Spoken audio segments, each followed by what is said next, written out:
Namaskar. I am Dr. Nalini Avinash Wagmare. This is my brief information. Today's our topic is related to ancient Indian art and architecture or art and architecture of ancient India. Introduction.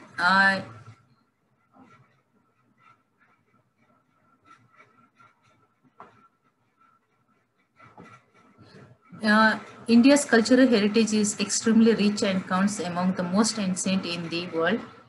The art of sculpture, the most highly respected medium for artists, was widely practiced throughout the subcontinent, and buildings were lavishly adorned with sculptures.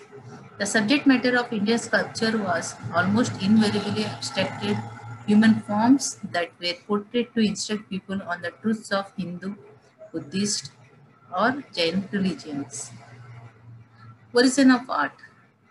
When we are studying the art and architecture of ancient India, it is very necessary we have to study the origin of art. The origin of art in India is an integral part of our culture. India had always been known as a land of cultural and traditional vibrancy through its conventional arts and crafts. There are many arts and crafts we found in various regions of India in various states. The 29 states and 7 union territories across the country have their own distinct cultural and traditional identities, visible through the various forms of art prevalent there. Every region in India boasts its own range of unique folk art forms. Along with art and crafts, folk forms we find in India, those are very different things. Statues and seals of Indus Valley among the surviving works of the Harappan civilization is a miniature bronze. Then which type of art architecture we find in India while we are specially studied to ancient India? Basically temples, Chaityagrahas, viharas, stupas, caves, and other religious structures. While we are studying a Harappan culture, that time we found how this beautiful town planning is also come under the art. Then Great Bath of Harappa is also depict or information of the building style of at the time. Even some seals of Indus Valley civilization, the pictures and the on seals, some are in animals, some are in, depicted on that seals, the plants as well as the Devi style. This all give us information about that culture, religion, system of at that period. Then some artifacts of Indus Valley civilization at that time, the dancing girl and some other arts give us information about the existing art system of that period. Then Pashupatinath Shiva. This also shows us that how beautifully at that time they are depicted this art. Shiva is in his sitting position and some animals surrounded among him. So this picture shows that it's Lord Shiva was worshipped at the time in the form of Pashupati Natha. Then architecture of Indus Valley civilization, the construction, building style and other things. When we are studying the Buddhist and Mahavira type, the art and architecture, that time we have to study the caves, stupa, temples, chaityagrahas. These all are give us information about the art and architecture which was exist in Buddhist and Jain time. Karle caves give us a beautiful art architecture of that period. Even we find here Buddhist architecture. Even Sanchi Stupa also. Then Jain Mahavir temple give us the beautiful architecture of that period. And marble temple at Mount Abu also give us a lot of information about how this marble used for constructing the temple for Jains. Then rock art. See, the rock cut structures present the most peculiar piece of ancient Indian art specimen. Most of the rock cut structures were related to various religious communities. In the beginning, remarkable Buddhist and Jain monuments were produced in areas such as Bihar in the east and Maharashtra in the west. Chaityas and viharas are those rock-cut structures that were now out for Buddhist and Jain monks. Chaityas were places of worship, whereas viharas were residence of monks. So here, easily clear-cut information that these chaityas were the those are the places for Buddhist or monks, and viharas were the residence for the monks and nuns. Then Rathas at Mahabalipuram are yet another great specimen rock cut architecture in ancient India. Then rock cut structures present the most peculiar piece of ancient Indian arts. Most of the rock cut structure were related to various religious communities, Jain, Buddhist and Hindus also. In the beginning, remarkable Buddhist and Jain monuments were produced in areas such as, already it is repeated. Then edicts of Ashokas also give us a lot of information about the architecture. Then cave architecture. The cave architecture in India is believed to have begun in the 3rd century BC. These caves were used by Buddhist and Jain monks as places of worship and residence. Initially, the caves were excavated in Western India. Some example of this type of cave structure are chaityas and viharas of Buddhist. Then temple architecture. In ancient India, temple architecture of high standard developed in almost all regions. The distinct architecture style of temple construction in different parts was a result of geographical, climatic, ethnic, racial, historical, linguistic diversities. So if we visit any places, most of this temple architecture, if we compare the North Indian temple architecture is different than South Indian temple architecture is different, even east and west. So that time when we are studying the architecture of these temples, here I already mentioned that the geographical condition, the climate, the ethnic group, the racial and historical as well as linguistic differences also we find when we thoroughly study this temple architecture. Ancient Indian temples are classified in 3 broad types. This classification based on the different architecture styles employed in the construction of the temples. Then it is an essential architecture of Buddhist religions when we are studying. It is an essential structure which is produced by the Buddhist and Hindu. They use the perishable material for art and it not survive. A medium of stone is the survive part of the religious art. In both the Buddhist and Hindu art is a symbolism in gesture, posture, attribute contain many levels of meaning. When we study this Buddhist Buddha statue or Hindu god and goddesses statue, that time we find their symbols and their different structure of art or depiction, posture. Those all also give us a lot of information about architecture. Buddha in Kanishka period, it's a different type of Buddha we find in this picture. Then architecture of Hindu religions when we are studying, the Hindu art is different from Buddha, such as it has the sculpture of Vishnu, Krishna and Shiva. Means mainly when we are studying the Hindu religious art and architecture, that time most of this religious architecture basically focus on Brahma, Vishnu, Maheshwara, who are the protector, preserver and destroyer, and look after the whole affair of the universe. And this god worshipped by the many devotees. And most of this architecture mainly, if you visit any temple in India till today also, when Hindu temple is there, we definitely find the Lord Shiva worship, in some temple Krishna worship, in some temple Vishnu worship, even some lady goddesses worship, Kali, Durga, Amba Mata worship also, even Ganesha, Parvati worship also we find. But this structure is presented with many hands to indicate their power to perform various deeds at the same time. Each of the hands has the specific attributes. Means some small statues are there, some are big, some are in different color. If you go to South India at that time, the Vishnu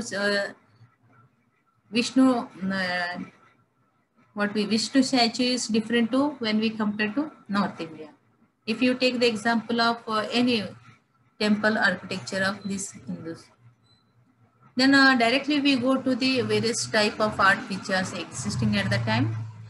We go to the Chandragupta Maurya was the founder of Maurya dynasty, and Ashoka was the famous ruler of this Mauryan dynasty. Then after studying while studying this Mauryan period, we also study the Mauryan art also. So this Mauryan art encompass the arts produced during the period of the Mauryan Empire, 4th to 2nd century BC, which was the first empire to rule over most of the Indian subcontinent. It represented an important transition in Indian art from use of wood to stone. Means before they are using the wood, now this time they are using the stones. It was a royal art patronized by Mauryan kings, especially Ashoka. When we study the Ashokas, most of the time the pillars, stupas, caves are the most prominent examples of this Mauryan art we find till today also. Then Mauryan art, Pataliputra, then how beautiful the art we find. Then Ashoka's time, many of the Ashoka's stupas, pillars, caves, and palaces give us a lot of information about the Ashoka's art and architecture. Then lion capital of Ashoka, how beautiful it is also. Then Ashokan pillars in various places, Sanchi, Saranatha, Vaishali, Rampura.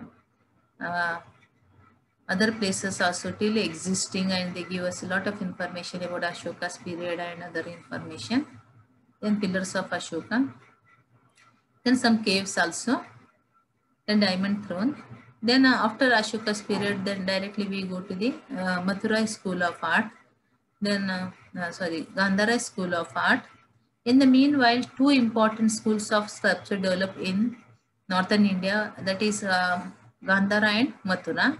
The Gandhara school of sculpture was intimately connected with the Mauryan school of Buddhism and flourished sometimes between 50 BC and 500 AD, especially under the Kushanas. The large number of monasteries, stupas, and statues were constructed during the times of Kanishka, which display a distinct influence of the old Greek school of art. Means Greek influence mainly found in this Gandhara school of art. So Buddha statue at Victoria and Albert Museum, London, which is the major influence of Greek art on this Buddhist. So you just beautifully check this one picture. You find that the how hairstyle of the Buddha and beautiful eyes of this Buddha and beautifully depicted, and those all things. So Greco-Indian art also we call this one. Then the detail of this Gandhara school of art. It called many names: Greco-Roman, Greco-Buddhist, and Indo-Greek school also. It influence of mainly Roman, Greek, or Hellenistic art also. It patrons of this art were Sakas and Kushanas. The Gandhara art was primarily Buddhism, and its creators were mostly the art pieces of Gandhara school have been found at Bimaran, Hastanagar, Skandaredi, and Takshashila. The school of Gandhara art, how the Buddhas in this picture we find the Buddha's various things and other things. Then standing Buddha at Gandhara also, you check the drapery and hairstyle of Buddha and whole things we find the Greek impact on this art. Then directly we go to the Mathura school of art. The Mathura school represents the indigenous art movement and came to prominence during the times of Kushanas. This art chiefly flourished at the holy city of Mathura, so that's why it is called as a Mathura school of art. The artists of Mathura school particularly specialized in the making of huge statues of Buddha, which served as a model for the local artists. See here, the standing Buddha of Mathura, while we compare to Gandhara school art, that is different, and here Mathura school of art is different. A drapery, hairstyle, and picture, statue, you will find differences. Even here also Bodhisattva. Then in the time of Gupta, let's check what was is the Gupta's contribution to Indian art and architecture. The Buddhist art flourished during this period, which has often been described as a golden age. A famous rock-cut monastery at Ajanta consists of several chaitya halls and numerous residential viharas. Both facades and interiors contain elegant relief structures, while interiors are covered with painted murals that feature superb figures drawn with a gracefully sinuous line. As in all periods, there is a little difference in the images of the major Indian religions, Buddhist, Hindu, and Jain. Large stone figures, stone and terracotta reliefs, and a large and small bronzes are made in the refined Gupta style. The level of production is uniformly high. After the 7th century, although the rulers of Pala and Sena dynasties were Hindu, significant Buddhist art was created. Images in bronze and in hard black stone from Nalanda and elsewhere reveal a development of the Gupta manner with extensive attention to ornamental details. The Buddhist architecture, Gupta period. So this give us information of which type of stone and structure they are using at that time. The temple architecture of the Gupta period. Then Ajanta paintings of Gupta period is a world famous one, we know that. Then Gupta artifact also, how beautifully they are using, patronize that art at the time. Then Gupta period temple architecture, Vitragaon temple architecture, which type of stone structure and method of this temple also. Then Satavahana period. Satavahanas also give us a lot of contribution to Indian culture and tradition. Then Hindu art, Lord Shiva and Nandya art architecture we also studied. Nayanars also give us a lot of contribution to Indian art. The major Shiva temple, Hindu temples, Omkareshwar, Rameshwaram, Puri, Taraknath, Varanasi, Khajuraho, Ujjain, Somnath, Dwaraka, Bhairavnath, Kailasa, Kedarnath, Chandranath, Kathmandu, Srisalam, Ellora. So these are the few Hindu architecture temples, especially Shaiva Hindu temples. And when we visit, for example, if we visit to Varanasi, we visit to Jagannath Puri, we visit to Khajuraho, Somnath. So that time, which type of art, architecture, structure, stones they are used at that time. And till today also they are existing, and most of these tourists, for it is the holy place for the Hindus who follow the Lord Shiva, and these are the places where the tourists also attracted, and every year they visited there. Major temples in India, Trimbakeshwar and Kailasa Vishwanath temple. Then Brihadeshwar temple and Lingaraja temples. So well, compared to Jaina architecture, Buddha architecture, Mathura, Gupta, now you find the lot of differences of this Shaiva architecture. Then important sites of pilgrimage places for the Vaishnavas also. Sri Rangam, Vrindavan, Mathura, Ayodhya, Tirupati, Pandharpur, Puri, Mayapur, then Udupi. Ranganatha and Padmaswamy temple is totally different to Shaiva architecture and Buddhist and Jain architecture also. These are the holy places for the all Hindus as well as those who follow the Vaishnavas. They also visited here, because when art and architecture we study, we not study only related to Jainas, Buddhas. We have to study on 4 religions, art and architecture, even rulers who patronize this art and architecture at that time. Then Jagannath Puri and Dwarakeshwar temple. Then Pandharpur and Lakshmi Narayana temple also. Then Ranganatha temple, Prem Mandir. So this is also attracted by the most of the tourists every year they visited. So how beautifully Gopuram style and other style we find here. Even Tirupati temple also. So this art and architecture, which was very old one, which we are proud to this art and we are proud to these caves, temples, monuments which existing in India. It's our moral duty to we protect those things. See, these are very old one. Even take the caves, Chaitya Gruhas, or some monuments. It's our, as Indians, it's our moral duty to not any caves. Whenever you visited to these caves, temples, monuments, It's moral duty to protect those things because these are the legacy our old generation passed to us, and it's our moral duty to we have to pass to new generation. It's our heritage, it's our culture, it's our property, even you can say. So it's our duty to protect these things. So this lecture is very short.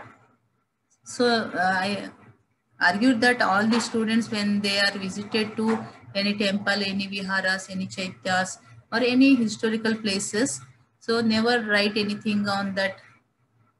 I even visit to fort, some student we find they have write something on that wall or on the temple. So it's not your right to you do that. Now the archaeology department take any action if you make that type of things. They have a you have a some punishment. You have to pay some money to government. So I request all the students that whenever you go to any places, even Jain temple, Hindu temple, any temples or any caves, any viharas, you have to protect them, preserve them, and pass to new generation. It's our legacy, it's our culture, it's our tradition, it's our moral duty to we do that one. So thank you very much for listening my lecture.